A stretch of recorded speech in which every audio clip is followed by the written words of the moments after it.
Dajjal will be someone who will confuse things, who will confuse matters, who will confuse massive amount of humanity, who is going to, जो लोगों को इतने ज्यादा धोखे और इतने ज्यादा फरेब और इतने ज्यादा डिसेप्शन में डालेगा कि 90% लोगों को तो एहसास ही नहीं होगा कि वो धोखे और फरेब में जिंदगियां गुजारे, क्योंकि चीजें इतनी कंफ्यूज कर दी जाएंगी. लोग अपनी गलतियों को नहीं देख पाएंगे, लोग अपने लाइफ स्टाइल्स को रिविजिट नहीं करेंगे, लोग फ्री थिंकर्स नहीं बनेंगे, लोग जो है वो बस एक सिस्टम को फॉलो करेंगे और उस सिस्टम को फॉलो करके अपनी सारी लाइफ्स गुजारेंगे और एंड में जाके किसी को एहसास होगा, किसी को नहीं होगा. यही होता आ रहा है अभी तक. हम अल्लाह से पनाह मांगते हैं इस फितने के हवाले से और हमें पूरी कोशिश करनी कि हम अपनी जनरेशन्स को बचाएं जितना हम बचा सकते हैं इंशाल्लाह अल्लाह के फजल से, और बेशक अल्लाह बचाने वाला.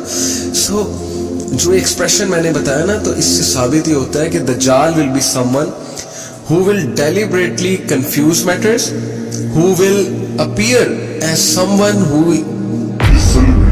जिसकी तरफ लोग देखेंगे कि ये तो कोई बहुत ही बड़ा सोशल वर्कर है, ये तो कोई बहुत ही बड़ा हीरो है और ये तो कोई बहुत ही बड़ा सेवियर है, मसाया है. मसीह दज्जाल का ना मेजॉरिटी का तो मसाया होगा. इनफैक्ट एक हदीस में आता है कि औरतों की बहुत बड़ी तादाद उसके पीछे जाएगी. अब ये औरतों की डिग्रेडेशन नहीं है, ये हदीस के अल्फाज हैं, इसमें हम इंशाल्लाह बात करेंगे. तो ही विल बी समवन जो बहुत ज्यादा डिसीव करेगा लोगों को एंड एम्बिगुअस, जिसके बारे में लोग बहुत एम्बिगुअस होंगे. हदीस में आता है कि बड़े से बड़ा मोमिन उसके सामने आएगा और जब वो उसको फेस करेगा तो बड़े फख्र से कहेगा कि I will not be convinced by you. लेकिन जब वो उसको आर्गुमेंट्स देना शुरू करेगा तो बड़े से बड़ा मोमिन भी उससे कन्विंस हो जाएगा. हदीस के अल्फाज है, मैं आपको कॉन्टेक्स्ट बता रहा हूँ हदीस का, और वो उसका कायल होने लग जाएगा दज्जाल का. Such is the matter. एक हदीस में नबी अकरम सल्लल्लाहु अलैहि वसल्लम ने फरमाया कि I order you to flee, मैं हुक्म देता हूँ तुम्हें भाग जाना दज्जाल को देख के, because he will be so convincing. उसके पास जन्नत होगी, दोज़ख होगी, उसके हाथ में बहुत सी ऐसी चीजें होंगी कि वो लोग जिनका अकीदा पहले ही बहुत वीक है, जो दुनिया को असल जिंदगी समझते हैं, जो सिर्फ मटीरियल आई से देख रहे हैं, जो सिर्फ और सिर्फ उनका प्रोग्रेस का जो पैमाना है, प्रोग्रेस नापने का जो पैमाना है वो मादी है, और उनकी सारी की सारी जो कोशिश है वो दुनिया के लिए. तो how will they be able to resist दज्जाल, the temptations that he will carry, जो सिस्टम वो लेकर आएगा. और यकीन करें इस दौर में, मतलब हदीस का क्रक्स मैं आपको बता रहा हूं कि इस दौर में people will be repulsed bye religion, because religion will, and religion does talk about everything that goes against the civilization of दज्जाल. जो दज्जाली तहजीब है उसके खिलाफ जाहिर है कि रिलीजन की हर चीज है.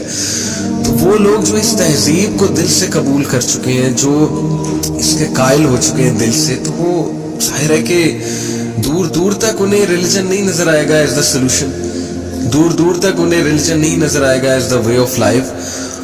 तो सिचुएशन इज वेरी सीरियस.